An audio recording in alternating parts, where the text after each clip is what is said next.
A reading from the first book of Samuel. The Philistines gathered their armies for battle and encamped opposite the Israelites. And there came out of the Philistine camp a champion named Goliath, who challenged the Israelites to choose a man to fight him.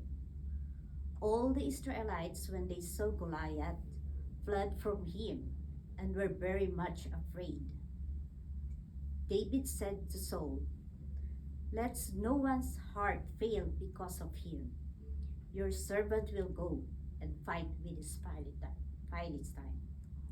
Saul said to David, "You are not able to go against this Philistine to fight with him, for you are just a boy, and he has been a warrior from his youth." David said, "The Lord, who saved me from the paw of the lion and from the paw of the bear, will save me from the hand of this Philistine." So Saul said to David, "Go, and may the Lord be with you." Then he took his staff in his hand and chose 5 smooth stones from the wadi and put them in his shepherd's bag in the pouch. His sling was in his hand, and he drew near to the Philistine. The Philistine came on and drew near to David, with his shield bearer in front of him. When the Philistine looked and saw David, he disdained him, for he was only a youth, ruddy and handsome in appearance. The Philistine said to David, "Am I a dog, that you come to me with sticks?" And the Philistines cursed David by his gods. The Philistine said to David, "Come to me, and I will give your flesh to the birds of the air and to the wild animals of the field." But David said to the Philistine, "You come to me with sword and spear and javelin, but I come to you in the name of the Lord of hosts, the God of the armies of Israel, whom you have defied. This very day the Lord will deliver you into my hand, and I will strike you down and cut off your head. And I will give the dead bodies of the Philistine army this very day to the birds of the air and to the wild animals of the earth, so that all the earth may know that there is a God in Israel, and that all this assembly may know that the Lord does not save by sword and spear, for the battle is the Lord's, and he will give you into our hand." When the Philistine drew nearer to David, David ran quickly toward the battle line to meet the Philistine. David put his hand in his bag, took out a stone, slung it, and struck the Philistine on his forehead. The stone sank into his forehead, and he fell face down on the ground. So David prevailed over the Philistine with a sling and a stone, striking down the Philistine and killing him. There was no sword in David's hand. Then David ran and stood over the Philistine. He grasped the Philistine sword, drew it out of its sheath, and killed him. Then he cut off his head with it. When the Philistines saw that their champion was dead, they fled. The word of the Lord. Thanks be to God. Our response will be, "Blessed be the Lord, my rock." Blessed be the Lord, my rock. Blessed be the Lord, my rock, who trains my hands for war and my fingers for battle. Blessed be the Lord, my rock. My rock and my fortress, my stronghold and my deliverer, my shield, in whom I take refuge, who subdue the people under me. Blessed be the Lord, my rock. I will sing a new song to you, O God. Upon a 10-string harp I will play to you, the one who gives victory to kings, who rescued his servant David. Blessed be the Lord, my rock.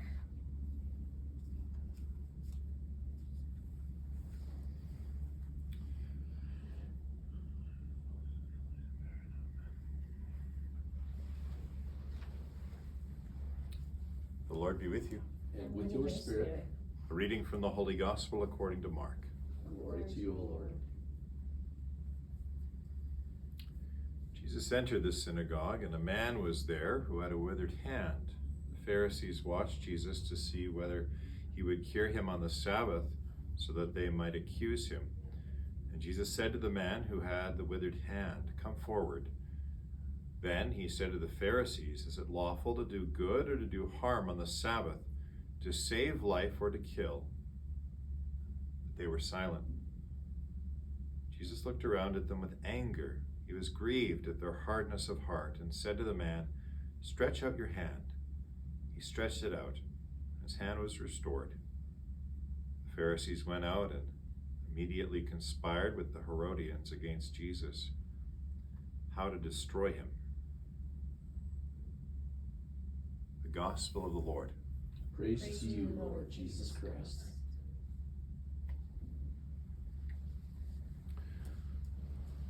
Brothers and sisters, we continue this time of ordinary time, and often we might think ordinary time is ordinary in the sense that it's sort of like filler time in between Lent and in between Advent and Christmas, and of course Lent being with Easter. But really the meaning of ordinary time is that it's ordered toward something.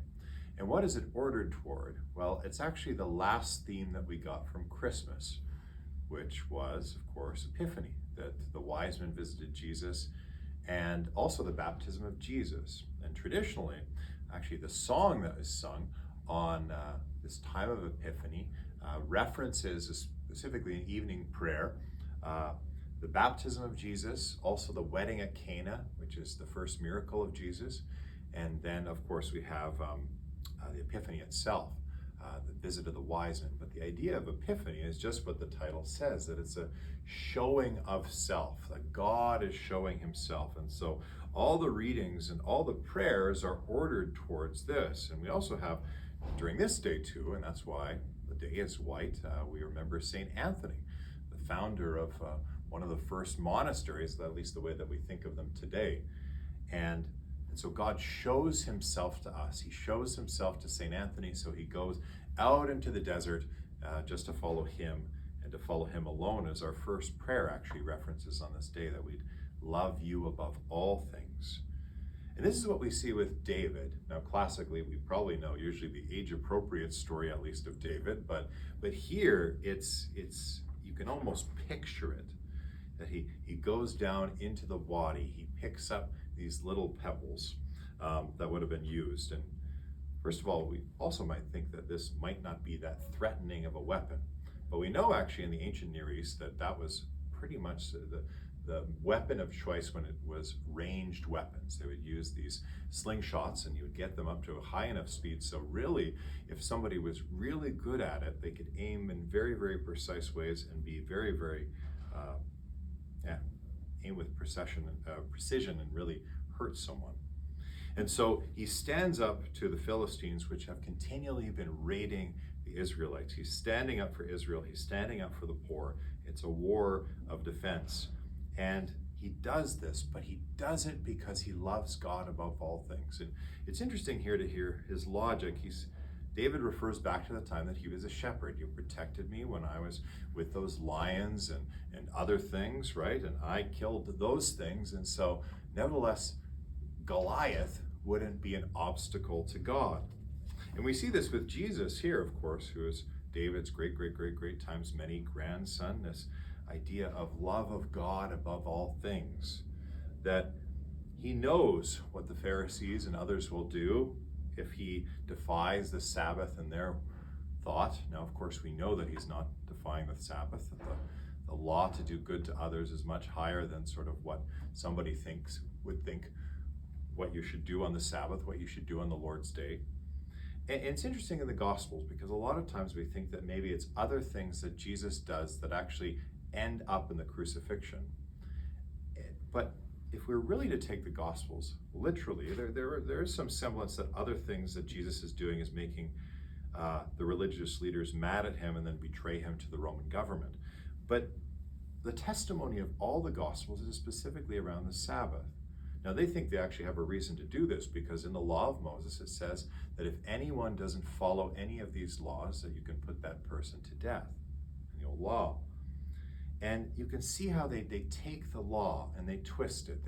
They've lost love of God, that God is above all things, and they started to love the law itself rather than God. And so they've thought that, well, the Sabbath is much higher than actually helping someone else. And we know that, of course, helping someone else is a higher law than the law of the Sabbath. And so let's remember in everything, as St. Anthony goes out and leaves everything for God, as David trusts in God totally, that he said, God, you already protected me as I battled these lions in order to protect my sheep. And then he went on to save the Israelites that were continually raiding and doing the worst horrible things to the Israelites in a war of defense. And then, of course, we have Jesus, who, again, doesn't care what people think, but only what God thinks, and then loves this person who is suffering so long. And so let's go out, let's love God above all, and then we'll find that we'll love our neighbors the most. We'll take down the own Goliaths in our life. We will heal those who need healing, and we'll move out to the desert to be with God alone because we love him so much.